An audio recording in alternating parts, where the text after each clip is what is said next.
Welcome to Fellow Friends in Home and Hosting, where I sit down with fellow creatives, homemakers, and digital tastemakers to chat all things styling, space, and how we make our homes feel like home. Today, I'm joined by Daniel Matthews, the charming mind behind @a.modest.semi, a home account that's equal parts considered, colourful, and just the right amount of cheeky. In this episode, we talk about renting as a way to trial different aesthetics and get it all out of your system before buying your first home, and what it's like tackling that through the eyes of a professional textile designer and navigating renovations as creative people. We also dig into the style with no name, that beautiful, romantic English aesthetic that's quietly taken over our feeds without anyone really being able to define it. And of course, if you haven't already, be sure to follow Daniel over on Instagram at a.modest.semi. His content is full of warmth, wit, and the kind of interiors that make you want to stay a while. Without further ado, let's get into today's episode.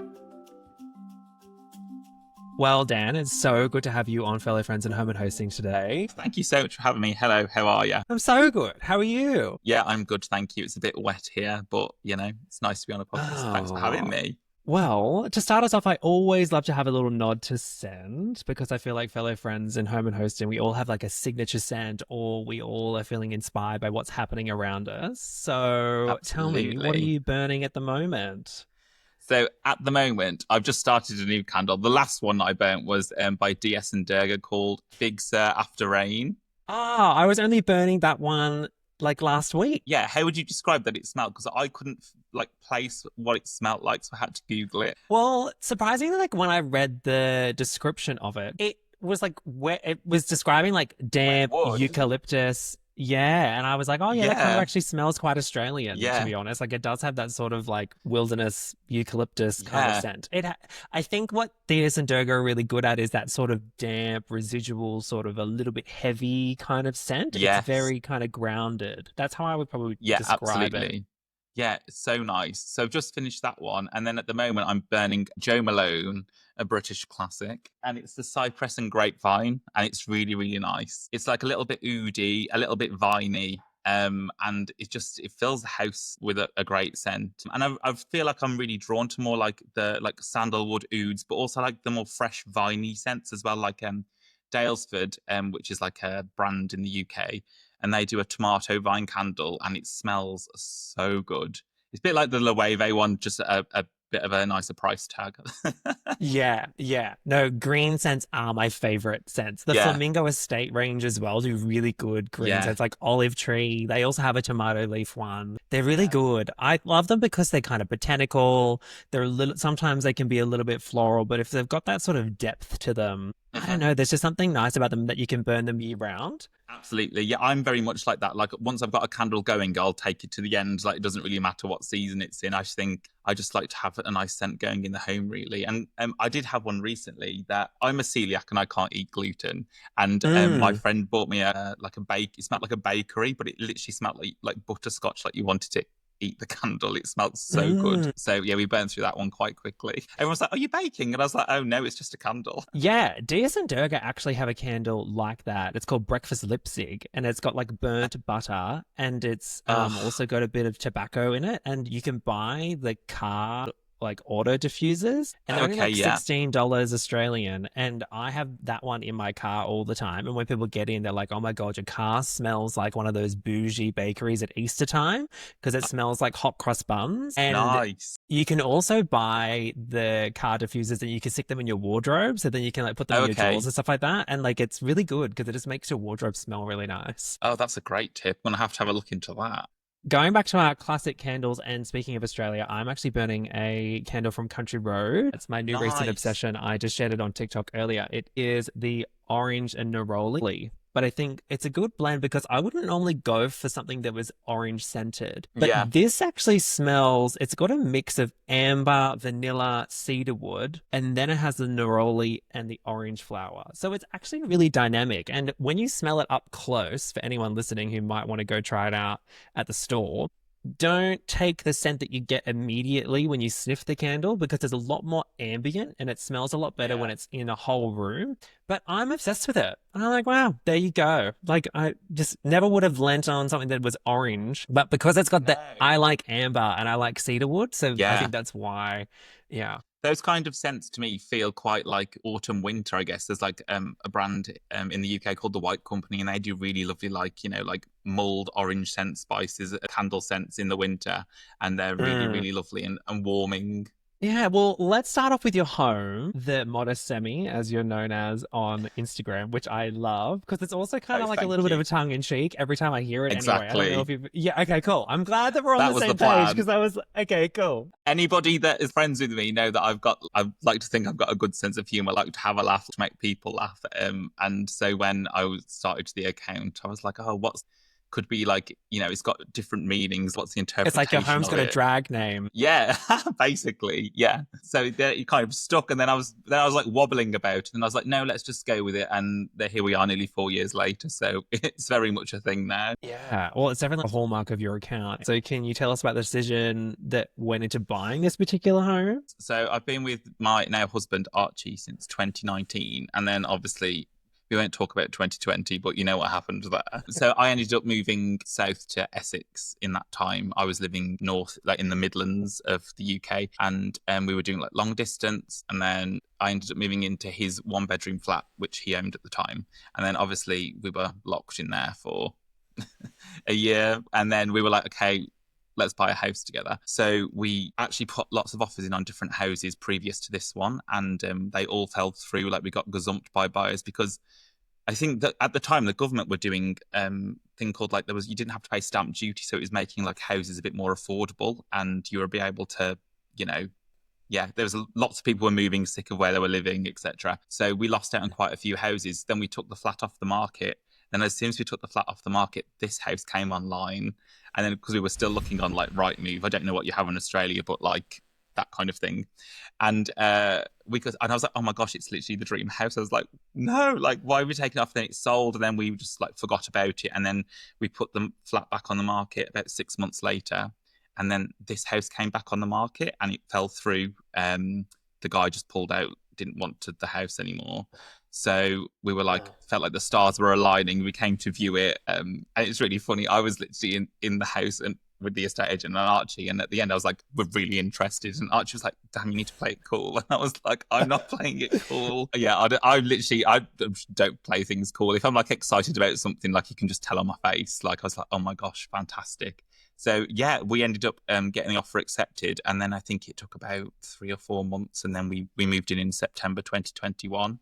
And it was like a biblical rainstorm. We pulled up in the van with all of our stuff, and I've never seen rain like it. I was like, oh my gosh, we're getting like, I was like, is this good luck? Is this bad luck? Like, it was Yeah. crazy weather. We had fish at the time, and I was holding this fish tank on my lap in this van, and I was like, oh my gosh, what's going on?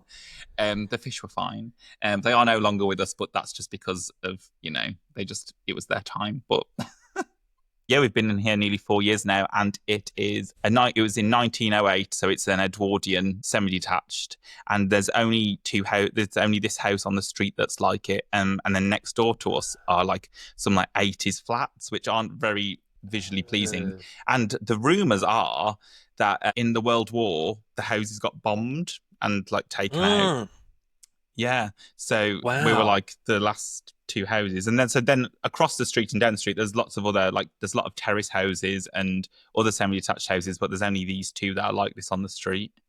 Very interesting. Mm, wow. And so are you in the middle of it basically? Like you're in the middle of town? So I live in Essex, which is about half an hour on the train to London, and I live in it's the city. It's called Chelmsford, and we live in the city, but like just on the outskirts. You can walk in like 10-15 minutes. So Yeah. it's really, yeah, it's really good. There's lots of really good shops, and there's a nice park. We can walk the dog, and we've got really good links into London. So yeah, it's a really great Nice. location. Yeah. Yeah. Yeah. So have you always lived more closer to the city? No, I grew up in a town it's like a mining town in the West Midlands. It's a place called Cannock in Staffordshire. And I grew up there till I was 18, and then I went to university in Yorkshire, which is north. of Mm. the UK and near Leeds, and I did my degree there in textiles, printed textiles, which I guess we'll talk about later, kind of informed my decisions on how we did design in the house.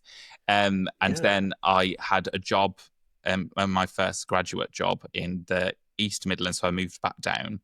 But yeah, I was renting for like 10 years before I bought this house. So it's been such a like renting and like decorating to rent is so different to when you own a house over here anyway, and the things you're able to do to it. I didn't want to like Hmm. put money into something that make these like you couldn't make structural changes. You're too scared to like put a nail in the wall because you weren't going to get your deposit back. It's quite intense. They'll take the So opportunity to like renovate the yeah, oh my floors because gosh. they took your deposit because you put a hole in the wall. Exactly. No, literally. Yeah, I've had Mm. some some interesting rental places. I used to live in this one that was like an old hayloft, which was really cool. Mm. And it was where it was in Market Harbour, and it was where the King and the Queen's horses used to like keep all their horses years ago. And it Wow. was like miles from London. I was like, oh my gosh, like as if they used to do that. But yeah, really cool. Really, really cool. There's lots of Yeah. amazing architecture and like buildings in the UK that are now turned into houses and things. It's really, really interesting. And that's the best thing about when you are renting is you can take that opportunity to live different lives. Like you can live in different For towns, sure. different suburbs, and you can live in different like styles of houses. And I think that's probably the most important thing that people don't think about, I guess, when it comes to renting versus buying. You should look for a property that's got a great price. Always try and look for something that has a little bit of a cool character. Don't go for the thing that's like, I don't know, I convinced my friend to move into the same apartment building as me during lockdown, which was great because she was by herself. So we ended up being like Yeah. buddies. So we'd go down the fire Yeah. escape stairs and we'd hang out in like each other's apartments, which we were totally allowed to do. But it Love. was just it was nice, and she was like, Yeah. I should probably move into this 1970s three-story sort of apartment brick building thing. And I said to her, I go, look, when you're on your deathbed, think about the storyline. What do you want to do? Do you want to live, say that you lived in the warehouse apartment and you had really cool furniture and it was like you lived with your best friend? Or do you want to say, oh, yeah, I lived in like a little brick walk-up but it was really close to work? And she was like, you know what? You're right. I'm going to move into the city. Because she was scared to move in there because she was like, oh, I have to drive. I'm like, you'll figure it out. And now, like to this day, she's like, I'm so glad that I did that. And I know she's listening right now and she's nodding her head. So I love I that. just, It's like that romanticizing your life kind of thing. It's like the rituals and you're a product of your own environment. And I think especially if like obviously if you can afford it and if there's not much difference in the money, why not take the experience? And I've lived in so many different properties over the years, like an old barn conversion, like I did do a flat in a town, I did like the hayloft thing, like loads of different things. And I think it just really it kind of pinpoints those times in your life as well, like mm. of where you're at as a person and what you were doing. Yeah, it gets it out of your system as well. Like now that you're in this Yeah. home and you've been here for 4 years, Yeah, yeah, yeah. you've done a Yeah. couple of different homes. So you're not like, oh, what would it have been like if I bought, if I was in that apartment in there with that industrial, you're like, oh, I've done that. Do you know what I Yeah. mean? It's a good way to test what you like and what you don't like because you might love the idea of something, but then the reality of it's a completely different story. No, absolutely. And I think especially when you're like, working around the country and you're living in different places, you get a feel of like where you want to settle and where you don't want to settle, or this feels like me right now, but it doesn't feel like me forever. And yeah, it's quite interesting, isn't it? Yeah. So with the idea that you grew up more in like a mining town, did you feel like you had to move because it was sort of like the opportunities just weren't there? It was like, okay, well, I'm going to be doing this or I'm going to be doing that. Like I only asked because I'm originally from a mining town as well. And No, of I course. moved to Melbourne to do Yeah. a design degree because it was like, well, we're packing up Yeah. shop and we're moving. Well, I think I've always just had a real interest in the art and design space, even since I was younger. I was obsessed with like changing rooms. I don't know if you ever had that in Australia, and it was like Carol Smiley and No, I Linda know this thing, and they would Barker. do Like, they would do yeah, like really wild renovations, like to the point where they were sort of like not. You could yes. tell it was just for rage bait. Have you seen the teapot shelf? No. They did these three floating shelves on wires, and it's this lady's prized teapot collection that they put on this shelf, and then they show them, and then they're like, oh yeah, cool, and then they close the door, and then the shelf breaks and all of their teapots smash on the floor, and she's literally like inconsolable, sobbing. So hilarious. I saw that clip the other day, it came through on like, when you're scrolling through TikTok, and I was like, oh my Yeah. gosh, I literally remember that. A cultural moment. Yeah, I saw the one where they like glued hay to the walls, and then there was one where Yeah, they did like a wallpaper, and then they bring the couple in, and the couple and the wife, she's just like, no, I don't yeah, like hates this. it. Like she just, yeah, she Yeah, just hates it. So lots of British shows are yeah, watchable in yeah, Australia that we can refer to, as yes, yeah, well as iconic ones in like America, which is like House Hunters and yes, Fixer Upper and stuff like that. yes. So yeah. Yeah. Oh no, amazing. So yeah, I guess I used to love watching like any like TV makeover shows, and then I took inspiration from Linda Barker myself, and I painted my tiny bedroom bright grass green, and I think about it now and it hurts my eyes. It was wild, just experimenting, and I had this Oh my God. Japan lilac border, very of the time. Oh. Very much still a lover of lilac today, but not on the walls. Yeah, so that was interesting. That's kind of like I was really interested in design, and then I decided to go to university to do art and design, and I needed to move away for that because I think I just wanted, like, not to get too deep, but obviously being a gay person and trying to come to terms with who I was, and I was just feeling like there wasn't really much there for me at home apart from my family, which I go back and see all of the time now. But I felt like I needed to just kind of reinvent myself, I guess, and like be my own Mm. person. So yeah, I went to university and I did a degree in printed textiles, which was so fantastic, and it really like honed my love for like color and design and how I use color, and really, yeah. And people are like, "Oh, is it worth going to university to do design?" But oh my gosh, it's like giving me the toolkit to be able to go into today into the industry. Like I freelance print design now for brands, and Mm. and then also coming into doing my own kind of our own home, it's like remembering what you like as a person and like what you like in design rather than designing for a demographic. So it's really giving you Mm. the toolkit to be diverse and to really be able to design for different customers, different demographics. So I guess it's like interior designers, like you have a Mm. brief for that person and you need to deliver that, but that's not necessarily what you would do in your own home.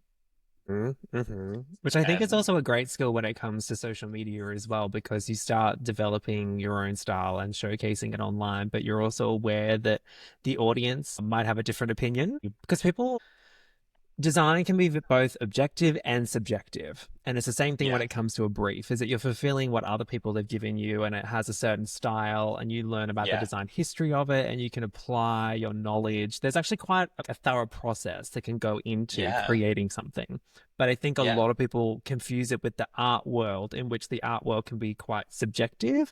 But I think yeah, it's a really good skill to develop, especially if you want to share it online, because you have to yeah. learn that like everybody's going to have an opinion and going to critique it. But if you have that sort of design background, it's a little bit easier to take it on the chin. Absolutely. I think working in design, you really have to have a thick skin because, as you say, it's like quite subjective and like what you can perceive to be, what the brief was, someone else can perceive that to be different, or, people like things that you don't like. And it's what makes the world go around, isn't it? It's like everyone has their own opinion and everyone has their own likes and dislikes. But yeah, having like that design foundation, I think it can really like, you can back yourself and you're like, no, actually, I like this and I'm going to stand by what I like. And I think it's really interesting when Mm. people challenge your opinions because you can kind of try to see it from their point of view and you can go like, oh yeah, I get that. Or no, actually, I'm really, firm on my choice.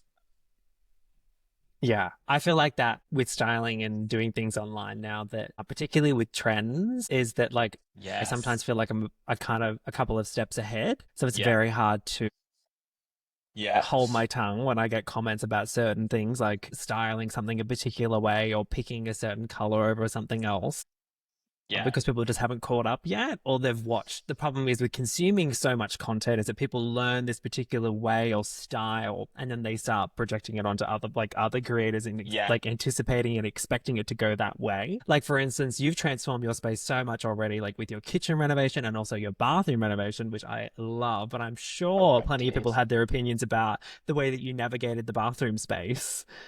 Oh my gosh, so many. And especially when you ask for people's opinions as well. It's like sometimes it's like, actually, I've got decision fatigue as it is. I don't need anybody else's opinions. But when we were doing the bathroom and the kitchen at the same time, it was like I felt like so overcome with like decision fatigue because we were having to get Mm. like both things done at the same time. We didn't have a kitchen, we didn't have a bathroom. It was like we needed to make these decisions. I literally cried over the floor tiles in the bathroom because they weren't the right tone, and no, they're in. It's fine. You can't. There's not much floor space anyway. But as like a designer, like I really like to take time picking out, like picking things out, getting the samples, seeing what they look like together. But we had to get these tiles down, like pick them in like 48 hours because the plumbers were coming to put the sink and the toilet in, and it was like a week before Christmas. Um, so yeah, it wasn't my finest hour. I wasn't very pleased with myself, and I don't think Archie was very pleased with me either. But we No, it's kept them, always the and now way. it's fine. It's fine. But going back to when you were saying about like a couple of steps ahead of trends, we've had like the Bancher in our living room, like the olive green, for like 4 years. It's the first room we ever decorated. And I saw this article online last week, and it said that olive green is the new millennial grey, and I was like, oh my gosh, literally Yes, I saw throw me out the that. window. Like I just don't want that. So yeah, I'm just feeling really sad about that at the I moment. think that, but like, I can sort of see where they're coming from in that. But initially, when I first read it, I was like, I feel like beige is the new millennial grey because it's pretty much just like Yeah, how the pendulum swings from warm to cool tones. It's like we were going very yeah, like early 2000s is very like blue toned whites, absolutely. grey Yeah, slate, and yeah, then it flipped on its head now to being a lot more warm. So everything's a lot more creamier. There's absolutely. like soft yellows. Yeah, So when I saw the green, I was sort of like, they were already like people were already injecting like emerald green, like a cool toned green into their yes, spaces when they had grey. So whereas yeah, now I would say instead of green, people are using brown.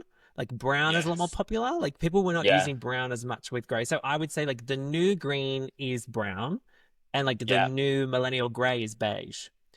Like yeah. it's I yeah, get it's that. And interesting. also it's a But cycle, isn't it? Like these always come back mm, around and like it's invented in like different ways and different takes on it. But then I also think when you have it in your home, if it's like a colour that you simply love and it's the way that you style it and a way that you use it, like you could do like the millennial grey and it's just like a box, or you could have all of like it could be yes, your base colour and then you could have all of your amazing like things that you've collected over time and like accent chairs and pieces of art. And I think it could look totally different. So I think it's like how you put your spin on absolutely. it, I guess. Yeah, it's the way that you like all the different applications because yeah, it's like now like I said, it's like you weren't mixing brown and grey back then, but then now Yeah. when I think about fashion and when I wear grey, I've started using a lot of navy and a lot of brown, which is things that Yeah. people wouldn't really do back in the day, but I do it now and I Yeah. love it. So it's so interesting how it all changes. Yeah. And I think it's really interesting how like there's just some certain kind of like statements that you just don't want to be associated with. You're like, no, that's not the vibe I was going for. And then I'm like, oh my gosh, is that what happened? Yeah.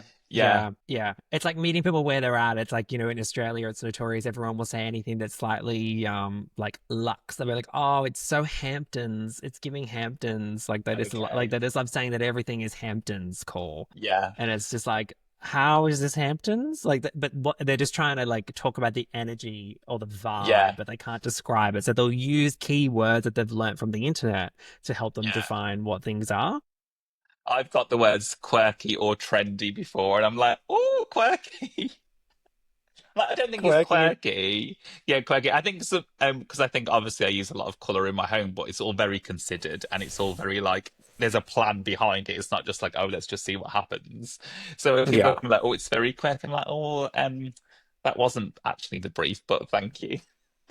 But I think that's like it's educating the vocabulary, isn't it? It's like educating the people. Well, it's like you bring up a good point, which is I think in England in particular, there is an approach to color and layering which isn't really seen elsewhere. And it's different to a Scandinavian approach to using color because, like, for instance, in Australia, when we look overseas and international references, a lot of the stuff that we've looked at previously has been more that Scandi influence. So things that you're seeing in Yeah, Sweden or things you're seeing in like Denmark and Copenhagen. yeah, Whereas like in England, like I think with the rise of like Matilda Goad and a lot of yeah, other creators in that space, there's yeah, there's definitely an English way of using color and yeah, doing layering and pattern that isn't really seen anywhere. And I don't think there has really been a style that's sort of defined it, other than like, for instance, like how I just mentioned Matilda Goad. I feel like she really yeah, kind of like projected, like made that yeah, style really popular.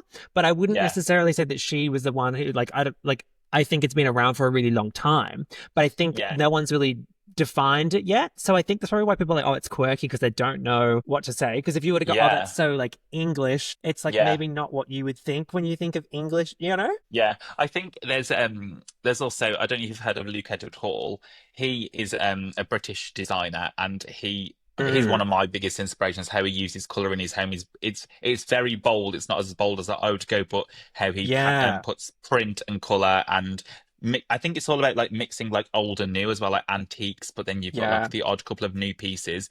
And there's a really good book actually. It's I've got it here. It's called New English Home so New English Interiors, and it's fantastic, and it's got loads of different interior designers in there, and it's very Mm, it's basically talking about what you just said about like the English kind of interior design movement at the moment. But I think it's quite mm, timeless, and I think it's been going on a long time, and I think people are just starting to get more braver with clashing colors, prints, patterns, and if there's yeah, just such a yeah. specific way to do it, it's like it's everyone thinks you've just thrown the kitchen sink at it, but you really haven't. You've really had to consider all of those colors and those pieces and those forms, and it's quite an art.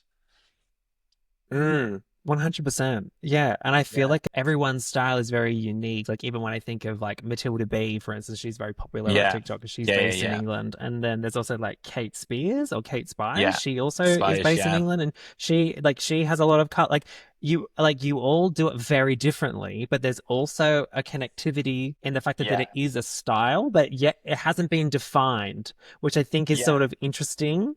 So I feel like also for people who are watching who don't have that design eye, are probably seeing the similarities, but they're like, I don't know how to put, I don't know what word to describe it. Because even like me myself, I couldn't describe it either because it's, It's hard.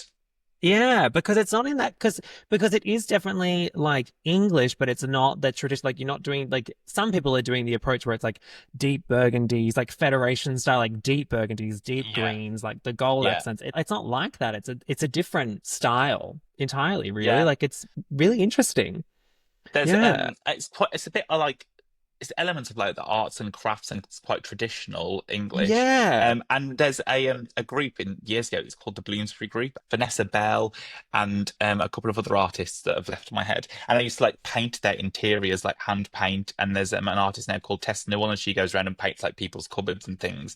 And it's like bringing in Mm, the more like hand finished arts and crafts, like bringing the color, bringing the pattern. It's really, really interesting. And there's a lot of like Indian block print that people are using a lot at the moment, and also like using like a stripe as like a neutral and using that as mm, like to add conversation into a room, but it's not just like a plain color or it's not like a loud print. I think yeah, mm, it's really exciting at the moment. There's people doing similar things, but they're very different, and it's really mm. inspirational.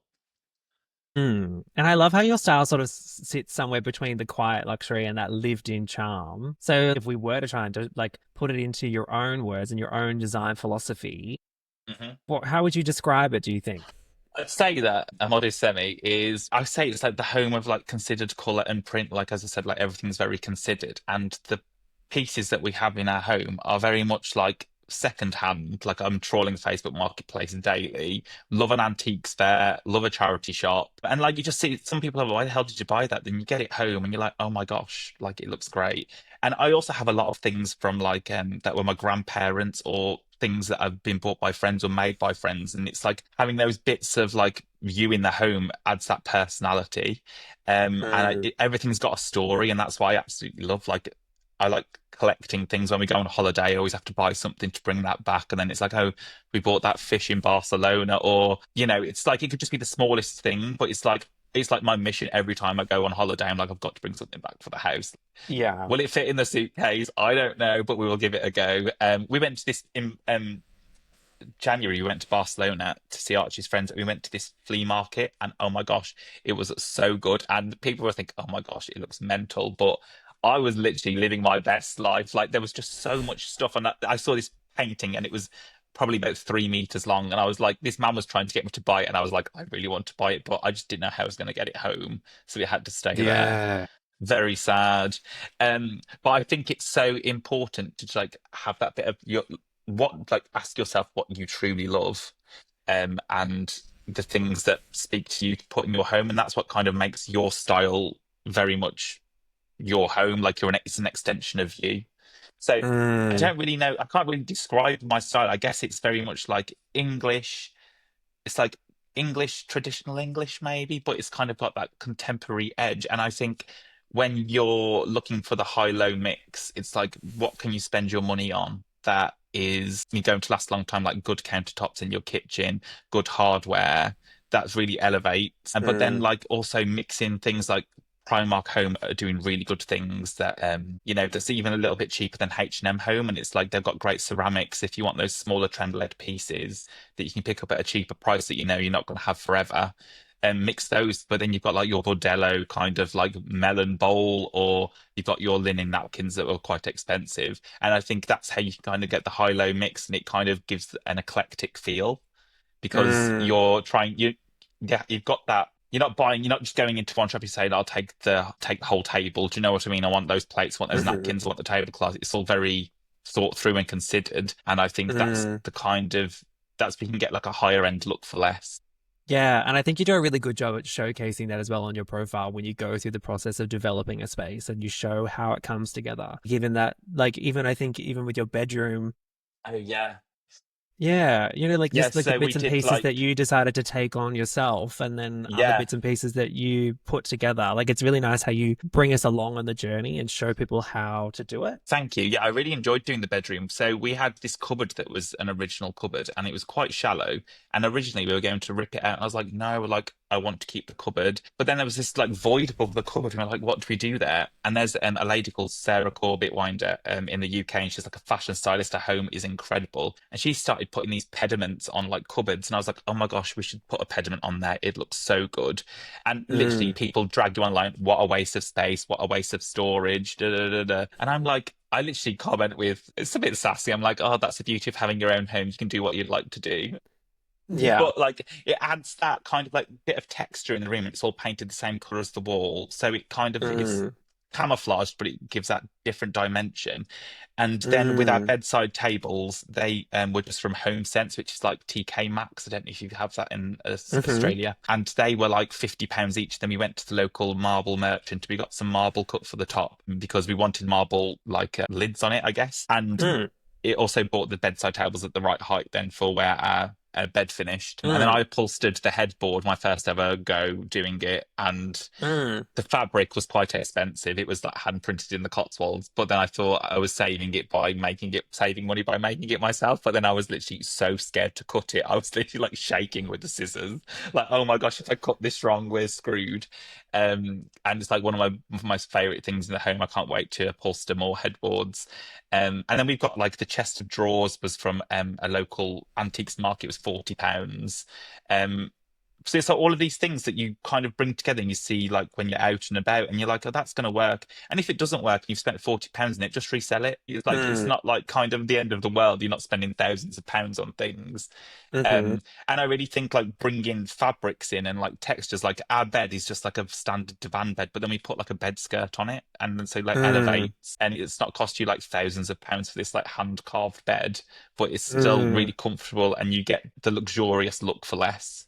Yeah, and it is those little touches. It's like you said, putting that detail on top of the cupboard and then adding the bed skirt and then going out and getting a stone top to put on top of, those bedsides that really do Yeah. make the difference that I don't think a lot of people have the foresight to see where it's going. If they see an object out on the street or if they see a bedroom, sometimes it's like, I think you bring up a really good point that it is like those slight details that really like take it up a notch. I find Yeah. that the case anyway when I'm at home and I go through my content and I see and I go, oh, that was a game changer. It was just that Yeah. little, you know what I mean? Like It's like the you're like, devil and in the you're detail. Yeah. because sometimes we always look at the big things. Like I always tell people, like whenever you move into a room, it's always about you've got to have the rug, we've got to have a window treatment, and we've got to check out the lighting situation. But Yeah. then there are just those little tweaks that you can't fully recommend to people without having be in their space to see like what Absolutely. those little pieces are. Yeah. Um, And I find yeah. that so interesting when people ask you your opinion online, like paint colors. And I'm like, take it with a pinch of salt because the color looks different in every single room. Like what could look great in my house is not going to look great in your house. You might need to go 2 tones lighter on the shade card or 2 tones darker. Like, but it's hard to give that advice when you're not in that space yourself. And it's Mm. also really important for compromise, especially when you're living with somebody, because Archie really wanted to have a full carpet in the bedroom because he doesn't like wooden floors in the bedroom. And I was like, no, they're original floorboards. I really want to have the floorboards. So we ended up going to like a local carpet shop and they had this thing called Aladdin's Cave, which was just like their bargain bin. And we found this roll of carpet and then we basically got it whipped the diameter of the room about 20 centimeters smaller. So the middle of the Hmm. room is a carpeted, but you still get the tone of the wood around the edge. So it Yeah. was like a happy medium, Yeah. which I'm kind of happy that we did in the end because I think a wooden floor would have, yeah, quite creaky and quite old our house. It would have been not very like noise. You'd Yeah. hear downstairs like the creaking when you're walking on the floor. So the carpet definitely helped. But I think, yeah, Mm. compromise is definitely key when you're living with someone also. But again, that's another really good trick because my rugs in my living room and bedroom are also carpet that got turned into rugs Yeah. from a local, like the New Zealand wool, which people do make rugs out of, but I had Yeah, them turned into rugs versus carpet, which is such a good trick if you want to also get a more cost-effective rug too. So like absolutely. that's a really good point. And I Yeah. think also with the power of a rug, I really love when like a rug can take up a lot of surface area of a room, but you can still Yeah. showcase the timber underneath. And like you Yeah. said, it's really good for the acoustics in a room, but also I think it's good because it really grounds the furniture. People don't really want to Absolutely. splurge on a rug, but it really does just take things to another level. At least it certainly Yeah. can. And it also just gives your furniture a sense of home. Like it Yeah. puts them in the room and they feel like they connect. And I think it Yeah. like draws the eye, like when you have a carpet in the room and you don't have anything else on the floor, like your eye just goes straight to the skirting board. And like if you've got the rug or you've got the whipped carpet, then you've got the wooden floor, it kind of adds those different layers and dimensions again. And it's all about like the layering and the color and you're considering the floor, like you have to consider every part of a room, floor, ceiling, walls, like everything. So I think that is, yeah, so important as you say, for sure. Yeah. And speaking of home, like what does the word home mean to you? Like how would you define it beyond the pieces that we have in our space? Home to me is a place where you can come and you can truly relax and you just feel safe and you feel like, oh gosh, like you've had a day of it and you come home or you've been on holiday and you're just like, okay, I just want to get home now. Like, you've got to get the flight home or whatever. You're like, I just want to be home, just want to be around my things. And you Yeah. have your routines, you have your rituals, you have your Mm. your day to day, and I think there's something so comforting in that. And like I suffer with like anxiety, and I think just being around the things that make me feel safe and making the home a place that we love to be in just really like calms you down and makes you feel so relaxed. So I think that's how I'd describe home to me, just like a safe Mm. space. What's one room in your space in your house that you're itching to tackle next? That is our third bedroom, which is still very much like a plastered box at a storage room, but that's going to be my like, studio, I guess, where I do all my work Oh, there. Because at the moment, I'm kind of like dotted all around the house and I've like paint brushes and paints everywhere. And Archie's like, we just need to put everything in one room. I'm like, yeah, we actually do. And that was always the plan for that room. And it'll be a third bedroom when we go to like eventually sell the house. But yeah, just a place to put like all of my like paint, sewing machine, like I have like computer screens, like all my, yeah. And then all of the stuff that goes with content creating, like your tripods and your lights and yeah, extra storage for like tableware. But that is the room I'm really excited to do. I'm just starting to plan it at the moment. So hopefully that'll be done by the end of the year. And then all we've got left to do here really then is our second bedroom and then like the hall and the stairs, which we were going to do last because obviously it's just going to get battered taking things up and down and getting it sorted. But we've had such a big remodel in the last year of the back of the house that renovating just takes so much time and so much money, and you kind of just mm, have to just take it in chunks and just like we're so appreciative of like where we've got to and like the amount of work that's been put in, but it really does take a toll on you, and it takes a toll on like your mm, relationship, it takes a toll on your mental mm, health, and mm, constantly like living in dust. So I feel like we're at a place this summer where we've kind of just like paused the building works. We're really happy with like the rooms that we've got sorted. We're just trying to enjoy and like live a little bit.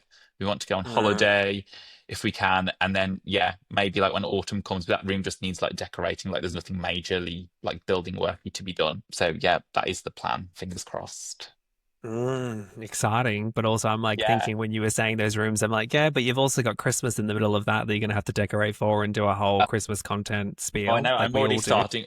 I'm already starting to plan that. I know. Yeah, I just booked in a Christmas home tour that I've got to do, and I was like, okay, here we go. So I've got to make sure that it's up by like November 13th at Oh my some gosh. point. So I And was then like, everyone's like looking through your window, like, why you got a Christmas tree in August? I'm like, you will not understand. No. To be fair, I had a couple of campaigns last year that was like, I had them on like the first week of December. Like they came through like a day before. I was like, oh my gosh, the panic. Like trying to mm, get it all sorted. You have to be so agile, don't you? yeah, yeah, and also, but I do think the English are really good at going all out with the evergreens. There's just like this Yes. lushness with the amount of evergreens that you guys do. You know what I mean? Yeah. Like layering all the Yeah. greenery. It's just really not. It looks completely different to the US form of Yeah. Christmas. And it's also completely different to like Nordic or Scandinavian countries' Christmas as well. It's got a really Yeah. unique style about it that I always think of like the deep green foliage and like candles, and it just Yeah. feels really romantic. It's like it's Yeah. very romantic. Whereas It feels like The the Holiday. That's what I always go back to, like the film The yeah, Holiday. it's like the US has like a warm, cozy feeling, Yeah. and then the UK has the warm cozy, but it has this element of romance to it that you just Yeah. that it just feels really good. I don't know. Yeah, I feel like it's quite nostalgic. I think it feels like very Mm, nostalgic to me. Like, yeah, as you say, like all of the evergreens and like we have like the wreaths on the door and we have the different like what's it called? You know, we have like garlands on like the fireplaces and those kinds of things as well. And like, yeah, I think people really go all out, which I absolutely love. And I'm also part of yeah. that. I love doing that. Yeah, I no, can't it's wait to do the amazing. kitchen this year. Well, yeah, it's going to be so much fun. Oh my God, Yeah, I'm there's just looking so many forward to opportunities, it. but it never ends though. You'll be going to like the florist and picking up all the greenery. Are there a lot of spaces you can pick up the greenery? Yeah, there is. Then we've got florists, and then we have like wholesalers, and then also I just go into the forest sometimes and like chop like a couple of like bits that I need, like a bit of holly or whatever. And Mm, yeah, holly bushes, mm, like go to my in-laws, go to my parents. Yeah, just go wild with my secateurs. amazing. The only problem Yeah, is see, I when you're love doing the that. I content love really that. early, like everything's going to get dry and crispy by December. So sometimes you have to like have, I've got like a good fake wreath and we bought a good fake tree last year just for longevity because we used to buy real trees and they're Mm, so expensive. And then like they're like hanging on by the last mm. leg on like the second week of December. And I'm like, oh no. Yeah. Yeah, are there lots of different varieties of trees that you can get, or is there pretty much just like one kind of tree? No, there's many. There's like Nordic firs, there's Yeah. spruces, there's loads, and some of Yeah. them See, that's like, what you guys, yeah. yeah, you guys are so lucky. See, in Australia, we don't have that, where there's just pretty much one kind of Christmas tree. Okay. I can't even think of what it is. Oh, wait, I'm trying to think of what the name of it is. Oh, I don't know, but it's kind of like bushy and it's really hard to decorate, and there's only Yeah. one style, and that's the thing that's so disappointing as well when you want a real tree. They smell amazing, but they're not the best to decorate. And I know, like, and I was just saying before about how I like love showcasing. Maybe I should talk about it more. That is the tree that we have in Yeah. Australia, but like it feels like nah, but it just feels like a random tree. But You know what I mean? And you can also, also you pick it look, up you, on Balsam Hill, and I'm like, don't get that one.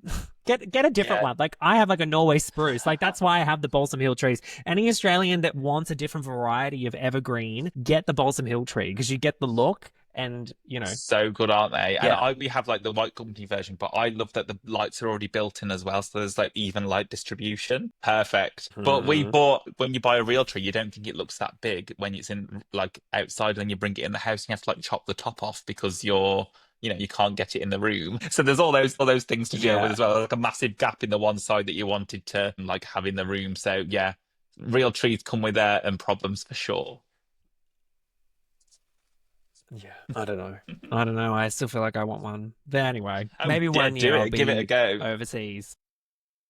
I Yeah, want to do a white absolutely. Christmas one year and New Year's. I just have to plan it properly, but it would be nice. And I want to do like an Airbnb and like decorate it that way. So then it's like I Oh, have like a home away from cute. home. I think that would be fun because I could still do content and it would be like my take on a Christmas Yeah. Oh my gosh, you overseas. should cut you like London at Christmas is so good. Yeah, it's fantastic. Like all the It lights and the looks window really good. displays. Yeah, it's really great.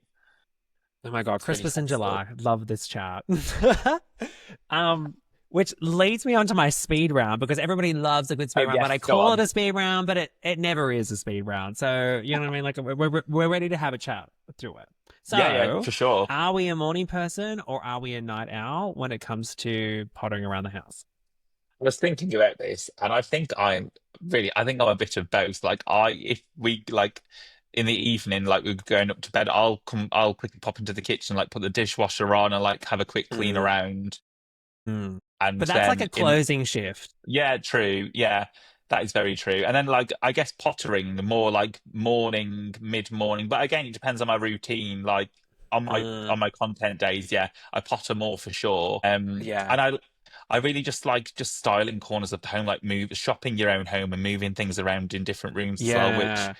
is And place also spot the moving difference the with mess. Archie. Because when Yes. you're Oh my filming, you're like gosh. moving the mess from room to room to room. Like Yeah. it's like, you know, like Yes. it's like, this is what you see. And then you turn it around and you're like, and that's Oh everything over well, there. yeah, like look, like this. There's all this stuff on the table. Exactly. Exactly. Real life Yeah. comes into It's play, yeah, absolutely. So yeah, just moving piles of things. Yeah, I do that a lot throughout the day for sure. But which yeah, is I a play a never game with ending Archie when chore. he comes home. I'm like, spot the difference, like what's moved. I love 'Cause, that. yeah, I love there's that. just yeah, just all the time. So number two is curtains or blinds. I think it's a case by case situation, but I love a Absolutely. curtain. I love like Yeah. framing a window. I really don't like the phrase window treatment because it gives me the ick of it, but I love curtains and I love how they can frame a window and they bring more color and texture and personality into the space. But blinds definitely have um a place, although I don't mind like a Roman blind, but I don't like is it called Venetian blinds? I'd prefer Yes, yes, shutters. yes. I really like shutters. Yeah. I don't Yeah, have any at same. home, but we do a cafe curtain at the front of the Mm. house. But yeah, I just think it's another excuse to add more drama. I have a really cool book called the Encyclopedia of Curtains, or whatever it's called. It's from like the 2000s. I don't know if you saw it on my stories the other day, but it's got all these illustrations of all these different pelmets and curtain Yeah, I was finishes, gonna and like say you it's can get so much more fantastic. creative with the curtains, with the Yeah, pleats and everything. It's yeah, exciting. And obviously, like, hello, someone who studied textile design, I was fully anticipating curtains. Let's be yeah, real. yeah, yeah. Love it, mad for it. Give me a curtain any day. What is your tips with curtains though? Like, I'm sure you've got plenty for people out there that are struggling with the curtain thing, and they can I be the would most just obvious ones. I think always take them to the floor. Don't have like a half length Mm, curtain because you're chopping off the wall. And depending on the height of your ceiling, put the curtain rail on the ceiling. So then you've got the full length of the wall for the curtain rather than having like this much gap. If you can, with coving, it can be a bit tricky sometimes. So it just really adds to the mm, drama. And also make sure your curtains are full. So if you're getting someone to make them, they will know you need to have like double the width of the windows. So when they're pulled together, they're not like two taut bits of fabric. You know, they've got the movement in them. Um, Also, mm. I think go for a statement curtain and like let it be a conversation piece. I just think don't let them blend into the wall. I think like really let them have their moment. And always, if in Mm. doubt, go for a pencil pleat because they're just like a nice classic. But I always think like a double or a triple pinch pleat look quite elevated. A good tip that I have from someone who came and visited me because I'm getting some curtains in this living room was doing the hem stitch the same height as my skirting boards. Oh, that's So it's like clever. a thicker, yeah, it's a thicker hem. So then when you look at it when it hits the ground, the eye line is the same. And I thought, I like That's a that. great It idea. also Yeah, I makes love it a that little bit idea. heavier too because there's more Yeah, fabric that folds over, so like it has a weighted. better hang. I was like, this is why you get the professionals, guys. I'm telling you now, they know what they're doing. Absolutely. Any locals in Melbourne, check out Zen Design. They're incredible. But Yeah, those sound yeah, great. totally agree with you. Curtains all the way. Favorite place to sit with a cuppa, even though I think you mentioned earlier, it's got to be out in the garden, yeah? Yeah, although our garden is a work in progress at the moment, that's probably a next year's job. But yeah, we have like yeah, it's just we actually to be in the morning I like to sit at the front of the house because we get the sun, so I'll sit in the front room and like let the sun, go on my face. And then in the evening we get the Yeah. sun at the back, so it just depends on the day really. But yeah. And there's a few places I like to sit with a cup of tea. So I'm really bad just sitting and like staring into like into space. Like I'm just like I just keep looking at. I'm like nothing. But yeah, I think I just love being outside and like having the doors open. That's really nice, especially this time of year. That's my favorite place in the Yeah, summer. Yeah, amazing. What is the home task that you always put off? washing. I hate it. I hate doing Mm. washing. I hate collecting things around the house to go put in the washing machine. I hate sorting out the colours. Um, yeah, I hate hanging it on an air out. Like it's good at the moment because we can hang it outside. Yeah, just really Mm. not. I just hate washing, and then I hate putting it away. Just Yeah, hate I think it. that's why I love like I do like washing up until the putting it away and folding it, which is Yeah. interesting given I'm the one who's making the beds and doing all Oh that stuff. yeah. But I like when it comes to folding the clothes, I can fold towels, I can fold tea towels, I can fold bed linen. I don't Yeah. iron bed linen, I steam it when it's on the bed. But when it comes to folding t-shirts and things like that, everything is pretty much hung up. I have my tops and my pants all hung up on hangers. Yeah. No, So that's that's my good. go-to tip for Yeah. anyone that I need hates to do that. folding. Oh, I It hate it. makes all the difference, I'm telling you. And if you have a wardrobe that's double stacked, like top rail, bottom rail, you Yeah. can do all the tops at the top and the pants along the bottom, and you can kind of coordinate them to your outfit. So it kind of makes sense because you're just like, bop, bop, okay, done. Like Yeah, it's good. great. Oh Highly yeah, recommend. need to do that. We need to get some more clothes Yeah. storage actually when we do that room. So yeah, I'll definitely consider that. What's your favorite paint color that you've used so far? I think it has to be in the bedroom. It's called Lion by Coat Paints, and it's like this really soft blue. And in the morning, because we're like east facing our house, when the sun comes into the room, it gives this really like nice warm. It's not like baby blue, it's like a powdery blue, and it goes really nice with like the orange, like the burnt orange sienna headboard, and like the colours just zing really lovely in that room in the morning. And then at the end of the day, it's like this cooler toned grey blue, and it just looks really calm and sophisticated. So it's quite a relaxing room to go to sleep in, I think. Mm. Mm. I love also how you can see how the color changes throughout the day, which is also amazing Yeah, as a content creator because you can be like, cool, but also maybe a nightmare when you're a content creator because you're like, oh no, it's raining, so it's like not giving me the vibe, vibe that I yeah. needed. Or But if you're it's like shooting my something space, it's the over a same, couple my of bedroom. days, yeah. If you're shooting over a couple of Yeah. days, Yeah. sometimes the No, light that's the isn't the worst. same, and then it's like, oh, continuity, yeah, is off. But yeah, it's a great color. Yeah. Well, yeah, speaking of lights, how many lamps do you think you have in your home? I'm just gonna do a quick mental check. Are we just talking like table lamps? We're talking like wall lights as well. I don't know, because they're like wall lights and sconces, they're kind of like a lamp. But let's just go with table lamps and like Okay. table lamps and standing lamps.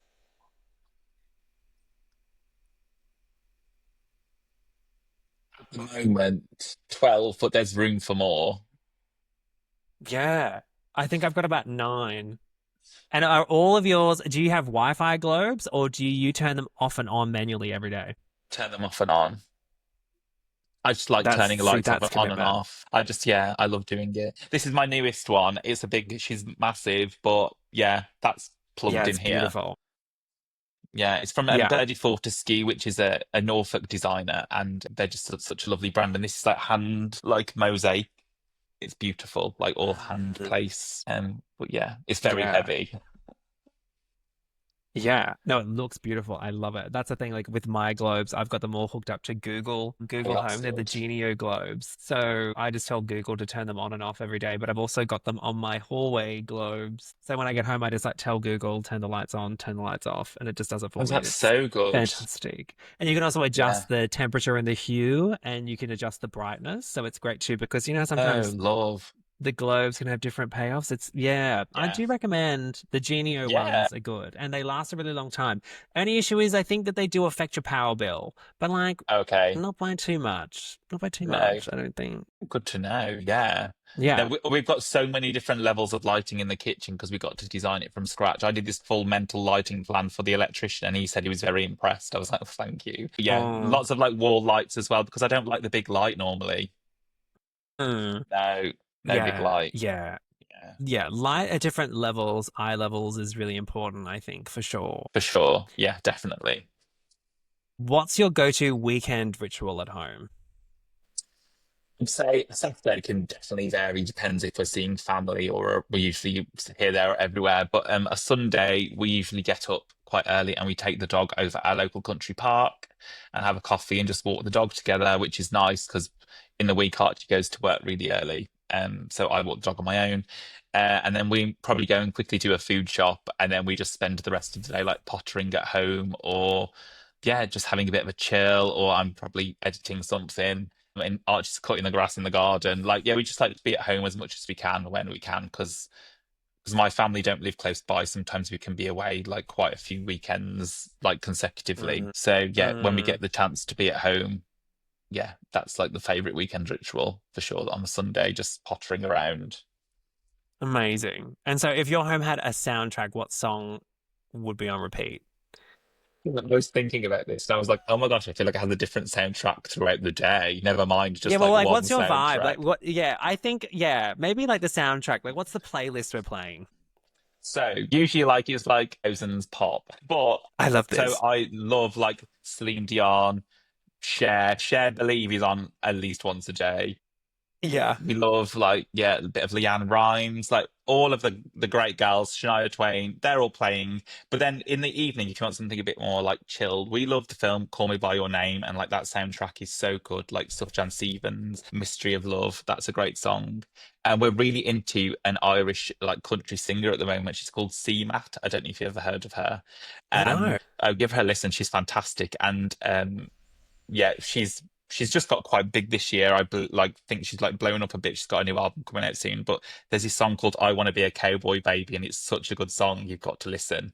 But yeah, so we listen to her quite a lot. Like and just like have like the doors open, have a little glass of wine on a weekend, which is quite nice. But yeah, That's not very the one who varied was the butcher, the music baker, taste. and the. Yeah, her. Yeah, her. Oh yeah, cool. I'm like, this sounds familiar, and I'm like, I Yeah. don't want people being like, Louis, come on, you know who this person is. No, you do. I was like, you'll have heard her on TikTok, but that song is good. That's one of her new ones. But the one I was just referring to is like one of her older songs. But she's got such a great eclectic catalogue. You should listen to her. She's really good. Amazing. I feel What's like it's your song? hilarious. Everyone I've spoken to so far, everyone has rogue music taste, though. I have to say, like, it's like out of all the home creators, I love that our music style isn't cohesive Yeah. with I'm a the pop home princess. I'm vibe. mad for the pop And girls. especially Yeah. when like we're doing reels and we're setting songs to like match the vibe of the song, but it's like, but it could be Yeah. like nothing further from the truth of what's Yeah. actually playing in the background. But admittedly, I am a little bit lame. I think it must be my restaurant upbringing and stuff like that with like doing the soundtrack of stuff. But I am like a dinner with friends playlist. Like Yeah, anyone that nice. knows, like the dinner with friends playlist on Spotify, it's a great Yeah, one. it is a And good one. and I'm also the type to listen to Billie Holiday and Frank Sinatra and all that Nice. on my drive and also at the gym. So like wow, Okay. like don't get me wrong, I can listen to like classic. I'm still like I still know what's happening. Like I still know like the most recent Sabrina Carpenter song or like Oh yeah. if Charlie XCX has come out with a song or Troye Sivan or whoever. Yeah. And I'll also listen to the icons Yeah, from love like that. Kylie. I love But I Kylie. have to say that like my usual thing that I have at home going is like dinner with friends or like Yeah. classic jazz. And if I find one on Nice. social media that goes with like content, I'll be like, oh, I'm gonna save that, and then I like play it. I'm it's the Virgo in me. I'm just too cohesive. There you go. Yeah, you like the cohesion. I like the chaos. I just was what I don't like about the Instagram trending music is sometimes I don't like any of them, and I'm like sometimes I Yeah. just put the one Yeah, that see, I like like. I'm like, I agree. Yeah, and it's if it's not performing, it's really annoying at the moment. Like that Justin Bieber song is the most popular song. It doesn't really play. It doesn't really work with anything. But then you also yeah, know that if you use a trending song, people are probably going to listen. People get like your watch time will go up because people want to hear yeah. the chorus. So like you'll be tempted. I get Ah, tempted to like put the bridge of a song first because then I know they're going to listen to the chorus, even though it has like the other day I did a day in the life on TikTok and I used Troye Sivan's song and I yeah, knew that people were going to wait for the whole thing because some people connect to that. And they also identify, they see a lot of their identity in musicians as well. So you can kind of capitalize off the ah, fact that like they love a musician. So they're going to listen and watch and like your content because they might not understand home aesthetics. At the end of the day, like yeah, home and lifestyle is a very, is a niche and some people get yeah. it or they don't. But you've also got to try and expand your audience. And ways that you can do that is like leveraging things like music artists and like popular Yeah, it's culture and interesting. yeah, Yeah, I know. It's like a weird, but like at the same time, you don't want to, you also want to speak to the people that get it. Like yeah, I know my follower and they're like me and I know they're going to want to hear like yeah. a nice jazz song. Sure. So It's like nurturing your community and like still giving them the content, but you're trying to like bring in different, you're trying to still promote yourself also as well. It's such a fine balance, isn't it? literally. For sure. Yeah. My last question comes from a previous guest because every episode I have the guest that's with me ask a question for the next person to join me. And today's question is, what's one ritual or routine you think someone could add to their life today that would make their space feel more like home? I would say creating a corner or a space that you would love to just like your favorite place to sit and just like maybe have like a quiet 10 minutes. Like, could it be by a window? Could you be looking out into nature? Could you be lighting a candle? Or just like even, I mean, I don't journal because I feel like my mind's too chaotic, but I always like the idea of it. Could they like be Yeah, journaling I or like, agree. just having that quiet like 10 minutes? I think people have their quiet 10 minutes in very different ways, but I think that is like quite a grounding ritual. I think that everyone should put into their routine because you're always exposed to, like, especially like Instagram, TikTok, like short attention spans, like watching the telly, like all of these different things. Like the world's crazy, isn't it? So just take that time and switch off for like 10 Mm, minutes. Yeah, in mm. like a nice corner that you've created, I think is just a dream. Yeah, no, amazing. And putting thoughts into words is also really good because it Yeah, can stop the constant cycle of your brain running over a scenario. Sometimes good, it's a little bit of therapy absolutely. speak right there. But Yeah, anyway, thank you absolutely. so much, Dan, for joining me today. It's been amazing to catch up with you and learn all about your story and have a little fun questionnaire and talk all things Christmas as well. Oh no, yeah, thank you so much. It's been fantastic. It's so nice to finally talk to you after following you for so many years. Yeah, it's been I fantastic. Thank you. know. And that's a wrap on today's episode of Fellow Friends in Home and Hosting. A big thank you to Dan for such a thoughtful, fun, and genuinely inspiring chat. I loved hearing about how his background in textiles shaped the way he approaches his home, from the colors he chooses to the little details that make each room feel layered and lived in. Whether it's carving out a corner for quiet, navigating a reno with your partner, or adding personality through secondhand finds, I think this episode was a great reminder that home isn't about getting it perfect. It's about getting it right for you. And if you haven't already, be sure to head over onto Instagram and give Daniel a follow at a.modest.semi. His content is such a joy to watch and a beautiful example of English interiors done with charm, wit, and intention. And as always, if you love this episode, share it with a friend, leave a quick review, or tag us while you're listening. It means a lot and helps us keep growing this little community. Until next time, keep pottering, keep styling, and keep making your home feel like home. I'll see you in the next one.